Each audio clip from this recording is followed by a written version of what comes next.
let us all do we can to build a better future. Good old Bernie.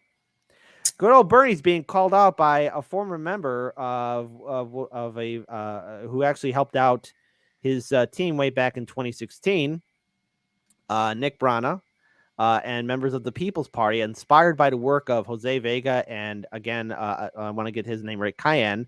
So Jose and Cayenne, these were the two individuals that I interviewed who interrupted AOC's town hall, where she said, "You're being rude," to them. And since then, we've seen more people step up and call out Democrats and progressives. And now Bernie Sanders himself has been called out. So I want to pull up this tweet here that was shared by none other than the great Jimmy Dore, Chicago's very own. Let's go ahead and pull this up here right now. So Bernie reveals over and over that he is a willing tool of empire and imperialism. He disbanded his movement to simp full-time. Bernie became a shimp full-time for a pro-war, pro-Wall Street, anti-worker party while smearing anti-war protesters. This is absolutely heartbreaking and demoralizing. F you, Bernie. And so what's going on here? So let's pull this video up. So again, Jonathan Blazer and Nick Brana confront Bernie Sanders 3 times for funding, again, Nazis in Ukraine and instigating World War III. The last time Bernie comes up to Nick and accuses him of being paid agent for opposing the war, the same establishment Russian smear that was used against him. So what exactly is going on? So first, let's pull up this video. And folks, you know, I understand what Bernie Sanders means to a lot of progressives. He was able to get people inspired. Going to be clear here with all of you as well. He inspired me and Daniel to start Hard Lens Media, his words in 2016. But you know what? Me too.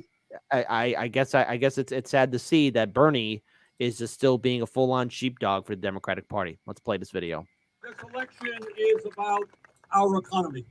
Bernie, you're leading us to nuclear war! Bernie, you're going to start a nuclear war! To billionaires and then cut Social Security. Why are you funding this war in Ukraine, Bernie?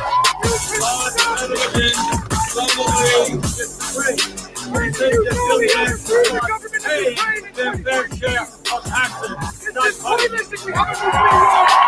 You will kill us all! For the minimum wage, to a living wage. Funding this war! We trusted you! You were supposed to be a revolution!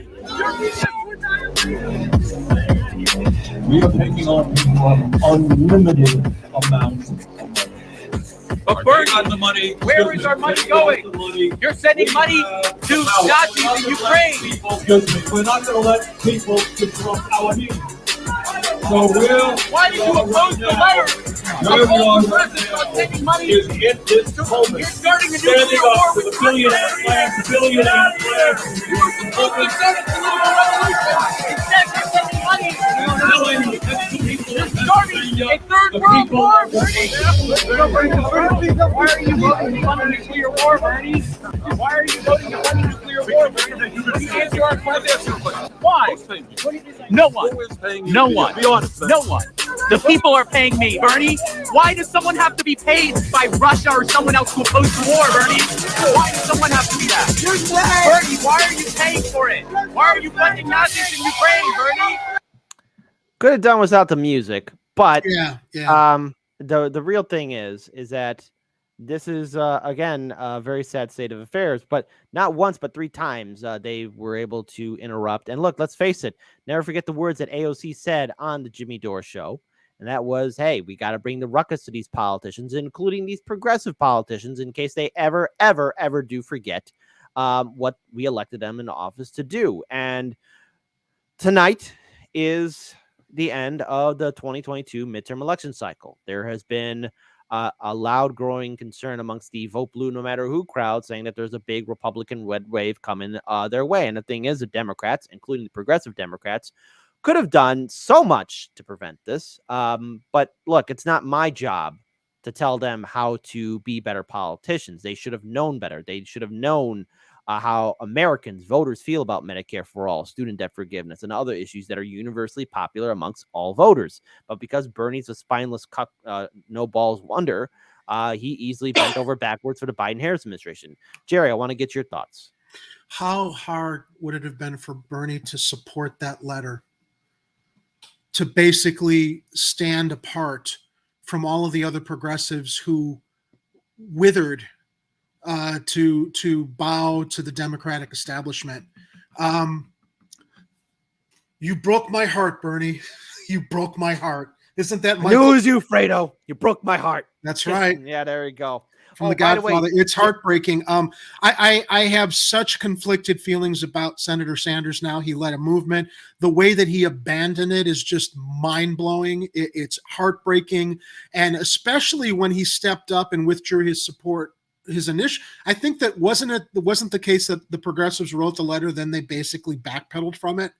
That was what happened. So here's what happened, because there's two variations I'm hearing. Okay. And I want to make sure that this is at least both are heard. So here's the thing. Apparently the progressives maybe possibly pre-wrote this letter in advance, and they were sitting on it, and they wanted to test the environment before it got released. So when this letter did get leaked, air quotes, they could easily blame it on the staffers, which again, I find is complete BS. How is it that you are 30? How is it that 30 professional, quote unquote, professional elected officials who wrote a letter going to sit on it, and then when it gets out and there's a blowback, they're going to blame the help?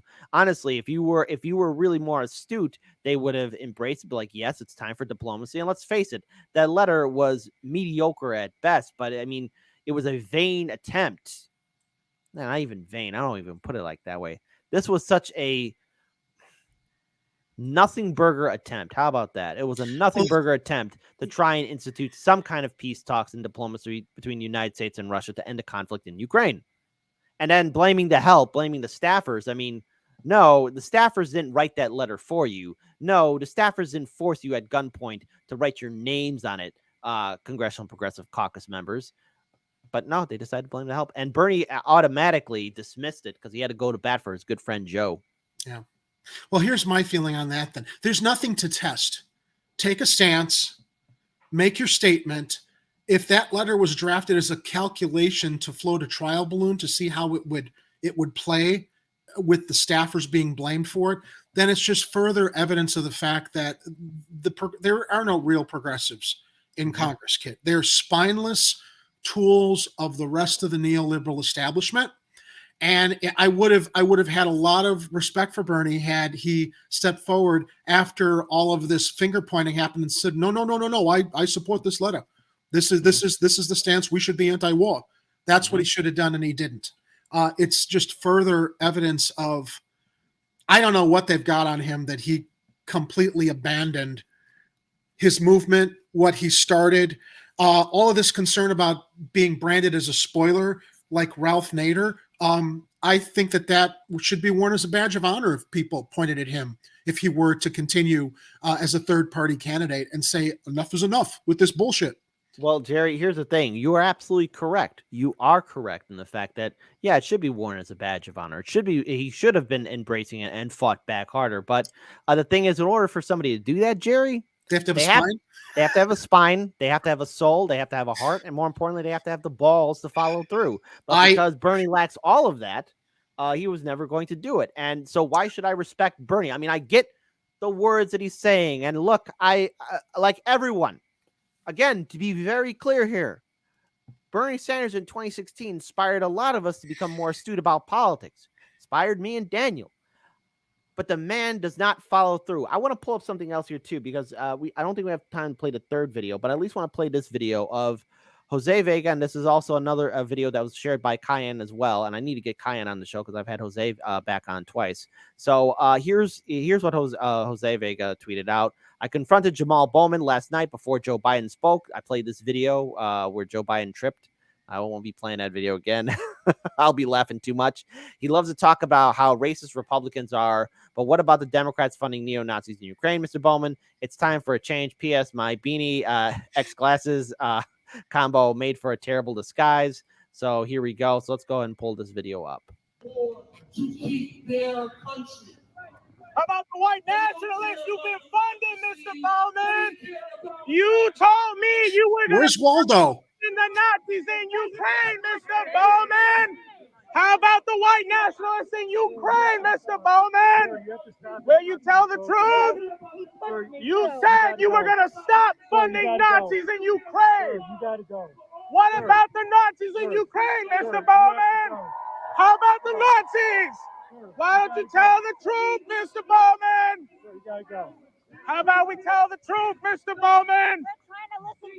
Wait, no, We're trying to listen to him. Be quiet. No one's got time to listen to these politicians. The Democrats are going to lose. All this little rallying that the Democrats are doing. So shout out to Jose and Ken for actually doing the right thing and inspiring other people to step up. These politicians don't deserve our respect. Not until they start working for us. Not until they actually showing us that they actually respect us. Because here's the thing. I'm not going to respect these politicians until they start respecting us. And we found Waldo.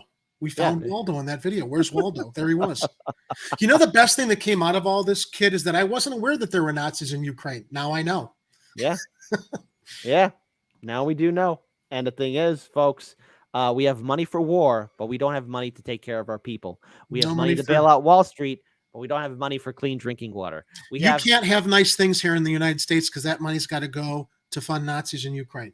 And poking a hornet's nest with Russia that they responded to as a result of our imperialist intentions and actions over there with NATO. Agreed.